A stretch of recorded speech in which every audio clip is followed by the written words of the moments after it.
Ja, jongens, kom op naar de boot. Het is leuk als er ook wind is. En het is gewoon leuk dat je vooruit kan en je kan overal naartoe zeilen. Het is de laatste dag van de zielvakantie van Carissa en Orenbeen op zielschool Utgeriep in Gwaingeriep.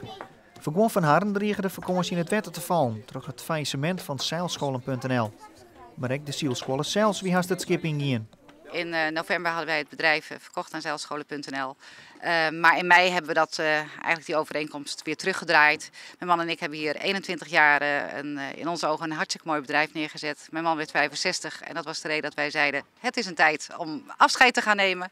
En wij dachten echt een hele mooie overnamepartner gevonden te hebben in zeilscholen.nl. Nou, helaas is dat allemaal uitgepakt. Maar nogmaals, voordat er ook maar sprake was in onze ogen van een faillissement, hebben wij gewoon het bedrijf alweer teruggenomen. Het gaat gewoon lekker weer door en wij gaan er weer 8 spetterende zeilschoolweken van maken. Ben niet boekt hier op zeilscholen.nl en hadden yield kwijt winnen, kunnen er bij 10 zielscholen in de provincie terechten.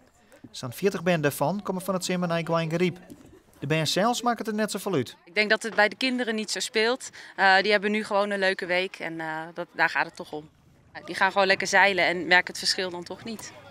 Nee, ik heb me daar niet echt druk om gemaakt. Ik hoorde wel dat er wat aan de hand was, maar ik heb me er geen druk over gemaakt. Ja, ze hebben geboekt via zeilscholen.nl, maar ze hebben het wel, ze hebben niet betaald via zeilscholen.nl. En eigenlijk toen we wilden betalen, toen kwam het nieuws dat het niet meer kon. Dus toen hebben we het gewoon hier betaald.